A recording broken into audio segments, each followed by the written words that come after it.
نبی پاک علیہ الصلوۃ والسلام صاف لباس، اچھے کپڑے، اجلا انداز. اچھا، جو بات جہاں میں لے کے جانا چاہ رہا ہوں اس کو سمجھیں. ایک آدمی ظاہری طور پر بڑا خوبصورت ہو پر کپڑے میلے کچیلے پہنے، وہ بھی بندہ اچھا نہیں لگتا. ظاہری بھی حسن ہو، کپڑے بھی اس کے صاف ہوں، لیکن بولے سخت، باتیں ترش کرے، تلخ جملے بولے، تو اس کی بھی ساری پرسنالٹی ڈیمیج ہو جاتی ہے، ختم. بڑا اچھا آدمی تھا، بڑا نورانی چہرہ تھا، بڑی خوبصورتی تھی، بڑا صاف ستھرا تھا، بڑا پاکیزہ تھا، کپڑے بھی بڑے خوشبو والے پہنے ہوئے تھے، بڑے صاف ستھرے لباس میں ملبوس تھا. لیکن جب اس نے بات شروع کی اور بزرگ تھا، سفید داڑھی تھی، معاذ اللہ تعالیٰ کسی بچے کو گالی دے دی، اچھا لگتا ہے؟ مجھے بتائیں، اس کے پاس بیٹھنے کو دل چاہتا ہے؟ اس کی ساری پرسنالٹی جو ہوتی ہے وہ خراب ہو جاتی ہے، شخصیت کا جو ایک بھرم ہوتا ہے وہ ٹوٹ جاتا ہے.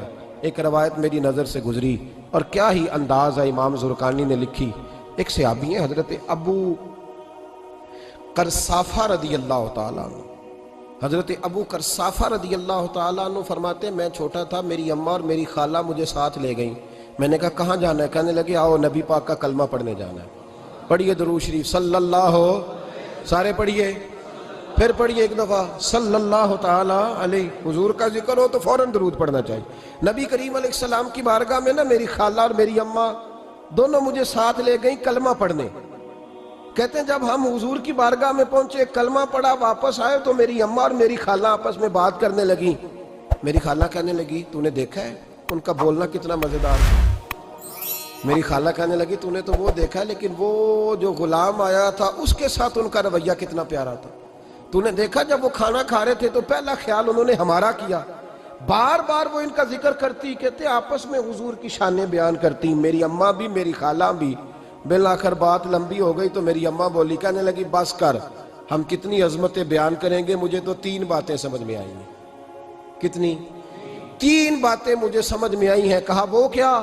تو کہنے لگی ما رأینا مثل ھذا الرجل احسن وجھا ولا القا صوبا ولا البنا کلاما. کہنے لگی مجھے تو 3 باتیں سمجھ میں آئی ہیں کہ نہ اتنا خوبصورت چہرے والا کوئی شخص دیکھا ہے، اور نہ اتنے صاف کپڑوں والا کو دیکھا ہے، اور نہ ہی اتنی میٹھی بولی بولنے والا کوئی دیکھا ہے. تینوں باتوں کی کمال ہے، ظاہری حسن بھی کمال، کپڑوں کی صفائی بھی کمال، اور رسول پاک کا بولنا بھی کمال، لب و لہجے میں مٹھاس بھی خوبصورتی والی. یہ اصل حسن ہے کہ ظاہراً بھی انسان بڑا منزہ ہو، باطناً بھی بڑا صاف ستھرا ہو. میرے رسول پاک علیہ السلام کا طریقہ مبارکہ پتہ کیا تھا؟ حضور صلی اللہ تعالیٰ علیہ وآلہ وسلم جب مسجد میں نماز پڑھ لیتے تو حضرت جعفر رضی اللہ تعالیٰ عنہ فرماتے، بخاری کی حدیث ہے، فرماتے میں مدینہ شریف میں آیا تو حضور نماز پڑھ لیتے تو صحابہ نبی پاک کے پاس آتے اور حضور کا دست مبارک پکڑ کے پہلے چومتے پھر چہروں پہ ملتے، پہلے چومتے پھر چہروں پر. نبی پاک کے صحابہ حضور کے قدم بھی چوما کرتے، قدموں میں جھکا کرتے تھے. یہ تو بھائی اس وقت پتہ چلتا ہے جب کسی سے پیار ہو جاتا ہے، جب کسی بندے سے. میں اکثر مثال دیا کرتا ہوں اکثر کہ کسی کا بچہ پیشاب کرے تو کہہ آتی ہے، الٹی آتی ہے، لیکن اپنا بچہ بالوں میں بھی کر دیتا ہے، پھر کوئی کہہ نہیں آتی چونکہ اپنا ہے نا، پیار ہو گیا ہے نا. اب وہ کیفیت جب کسی سے محبت ہو جاتی ہے نا تو کچھ چیزیں صرف سمجھنے کی نہیں، کچھ چیزیں ایسی ہوتی ہیں جو محسوس کرنے والی ہوتی. اس نے کہا تھا عشق ایک ڈھونگ ہے، میں نے کہا تجھے عشق ہو خدا کرے، پھر کوئی تجھے اس سے جدا کرے، تو اسے تسبیحوں پہ پڑھا کرے، تو اسی کا نام جپا کرے، تو گلی گلی پھرا کرے، پھر میں کہوں کہ عشق ایک ڈھونگ ہے اور تو نہیں کہا کرے. پھر میں کہوں کہ عشق ایک ڈھونگ ہے اور تو. اس نے کہا تھا عشق ایک ڈھونگ ہے تو میں نے کہا تجھے عشق ہو خدا کرے. بھائی یاد رکھو جب انسان کو محبت ہوتی ہے تو پھر اس کے انداز بدل جاتے ہیں، اس کے طور طریقے تبدیل ہو جاتے ہیں. وہ میں اکثر ایک بات کہا کرتا ہوں، میں کہتا ہوں بچہ باہر سے برگر کھا کے آ جاتا ہے رات کو، اماں کہتی بیٹے روٹی کھا لو، کہنا تو سنگو بھی پکائی میں نہیں کھانی، حالانکہ برگر کھا آیا ہے، دور سے کھا آیا ہے. تو اماں اس کو کہتی ہے پھر میں سویاں نہ بنا دوں تھوڑی سی اپنے بیٹے کو، فٹافٹ چاول نہ تجھے ابال دوں، ساتھ میں باریک دال بنا دیتی. کہتا نہیں میری مرضی کا پکاتے ہی نہیں، میں نے نہیں کھانا. ایسے اب ابا جو ہے نا، ابا وہ اماں کو سمجھا رہا، کہتا چھڈ پر بھوک لگے گی تو آپ ہی کھا لے گا، تو نہ ایڈی ٹینشن لے، ایویں پہ تینوں ستاندا ہے. اماں کیا کہتی ہے؟ کہتی نہیں مجھے نیند نہیں آ رہی، کھائے گا تو سکون آئے گا. اب اس کو آپ لاکھوں دلیلیں دیں کہ سیانا بیانا ہے، بچہ نہیں ہے، 22 سال کا ہے، 24 سال کا، چھوڑ تو کیا کر رہی ہے؟ لیکن اماں کو کوئی سمجھا سکتا؟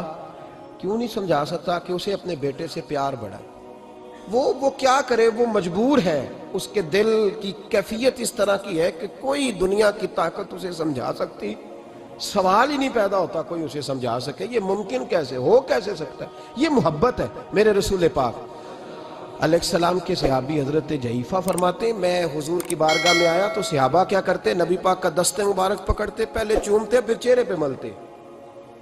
بخاری ہے، فرماتے میں نے کہا یہ کیا کر رہے ہیں؟ پھر اچانک میرا بھی دل کیا ذرا کر کے تو دیکھو، کچھ چیزیں چکھنے پہ پتہ لگتا ہے کتنی مزیدار ہے۔ کہتے میں بھی قریب گیا، حضور کہ دست مبارک میں نے ہاتھ ڈالا، فرماتے ہاتھ پکڑا ہی تھا کہ نبی پاک کا ہاتھ برف سے بھی زیادہ ٹھنڈا۔ فرماتے ہیں پھر میں نے پکڑ کے چہرے پہ ملا تو کستوری سے زیادہ خوشبو آ رہی تھی دست مبارک۔ فرماتے ہیں اب میرا چھوڑنے کو دل ہی نہیں کر رہا تھا، اب میری طبیعت نہیں مان رہی تھی۔ میرے نبی کریم علیہ السلام اللہ کی دلیل ہیں، ہر پاکیزگی، ہر حسن، ہر کیف اللہ نے اپنے رسول کو عطا فرمایا۔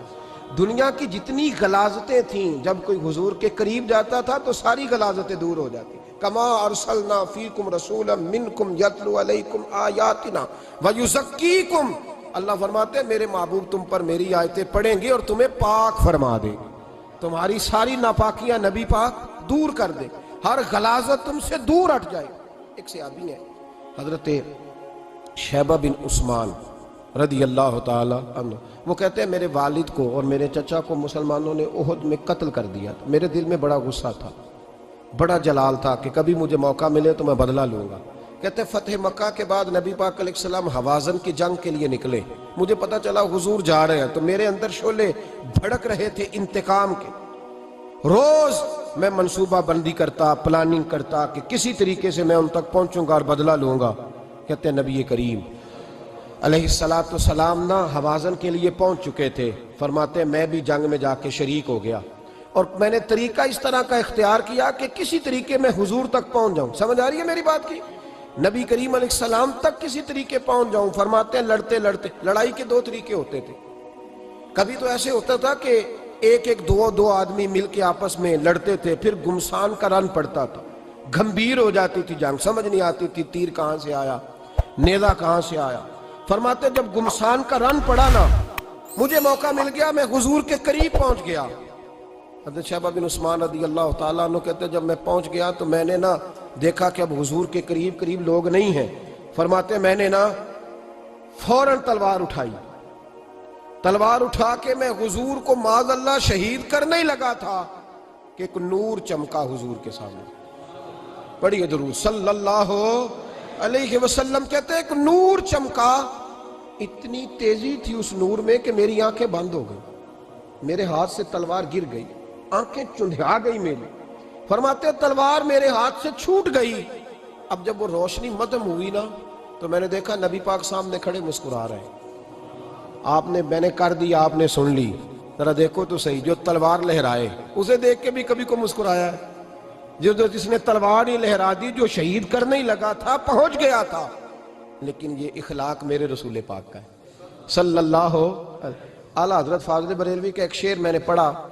کچھ چیزیں ایسی ہوتی ہیں جو بس نا وہ آتی تو سامنے ہیں لیکن وہ اتنا لطف دے جاتی ہیں کہ ٹھنڈا ہو جاتا ہے مزاج۔ رات کو میں شعر پڑھ رہا تھا اعلیٰ حضرت کا فاضل بریلوی رحمت، اور میں نے شعر پڑھا تو مجھے اچھا لگا سنانا۔ ایک دوست کو میں نے فون کیا، میں نے کہا یار ذرا شعر تو سن لے، یہ پہلی دفعہ نظر سے گزرا ہے، ابھی سیدھا سادہ لیکن روح تک اتر گیا۔ اعلیٰ حضرت فرمانے لگے نبی پاک کے بارے میں، فرمانے لگے سیدھی سیدھی روش پر کروڑوں درود، سیدھی سیدھی روش پر، بالکل سیدھی ہے حضور کی باتیں، کسی پیچیدگی کی ضرورت نہیں۔ کہنے لگے سیدھی سیدھی روش پر کروڑوں درود، سادی سادی طبیعت پہ لاکھوں سلام، سادی سادی طبیعت پہ سیدھی سیدھی